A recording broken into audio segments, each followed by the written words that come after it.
Le 21 novembre 2017, Emmanuel Attias crée l'événement avec sa page Facebook PCJ, Patrimoine, Culture, Judaïsme.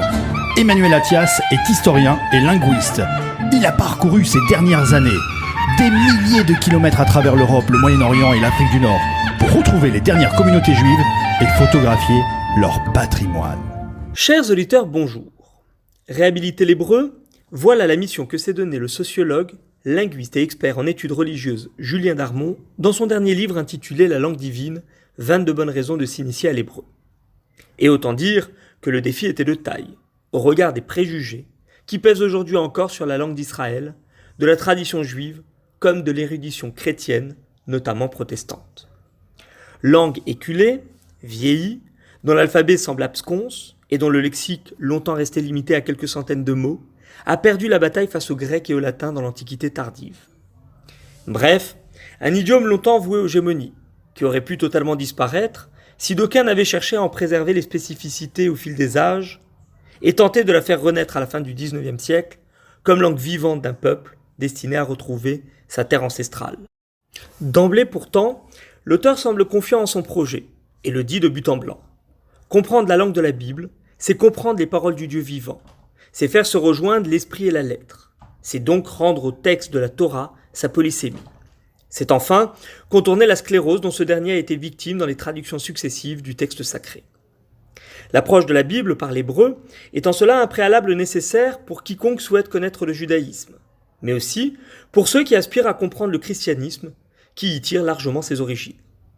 Et l'auteur ne manque pas de rappeler à cet égard qu'outre la Bible elle-même et ses 24 livres, les récits des apôtres, bien que rédigés en grec, sont pétris de culture juive, et imposent en cela une connaissance approfondie de la langue vernaculaire de leurs auteurs. Comment en effet imaginer que les premiers fidèles de Jésus de Nazareth, tous natifs du Proche-Orient, n'aient pas parlé l'hébreu, ou à défaut l'araméen, deux langues sémitiques traditionnelles de la région au 1er et 2e siècle de l'ère commune. Eusèbe de Césarée n'affirmait-il pas au 4e siècle encore qu'une partie des évangiles aurait d'abord été rédigée en hébreu, puis aurait seulement ensuite été retranscrite dans une langue plus courante et surtout considérée comme plus noble alors, le grec.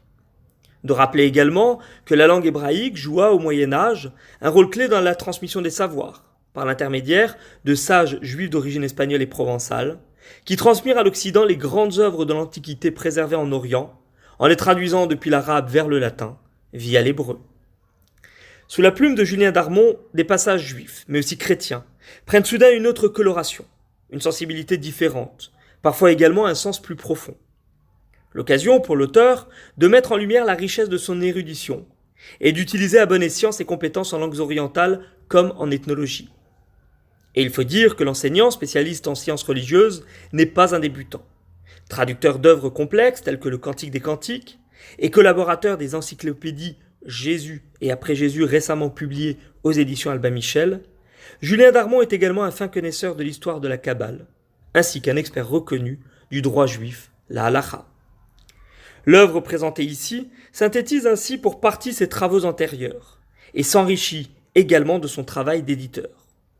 La linguistique côtoie l'exégèse, aussi bien que la sociologie, l'histoire des religions ou encore le comparatisme religieux. Loin des clichés habituels, Julien Darmon se risque à des prises de position, parfois étonnantes d'ailleurs de la part d'un croyant versé dans les textes saints. Mais on suit l'auteur dans ses interprétations, explications et comparaisons avec passion et confiance, car il sait se départir de tout nationalisme et fait fi des tabous inhérents à ce type de sujet, pour appréhender finalement la langue divine avec méthode et science. Malgré la complexité de certains concepts abordés, l'ouvrage se veut globalement grand public et facile d'accès. On pourra certes le lire sur la plage cet été du coin de l'œil, mais autant dire que la prise de notes deviendra vite chez certains compulsive. En définitive, vous l'aurez compris, la langue divine m'a conquis et mon seul regret fut peut-être que le livre ne fit pas quelques centaines de pages supplémentaires. À quand l'opus 2, monsieur Darmon ? Pour retrouver cette chronique, je vous invite à consulter ma chaîne YouTube Emmanuel Attias, où se trouvent déjà en podcast d'autres présentations de parutions récentes.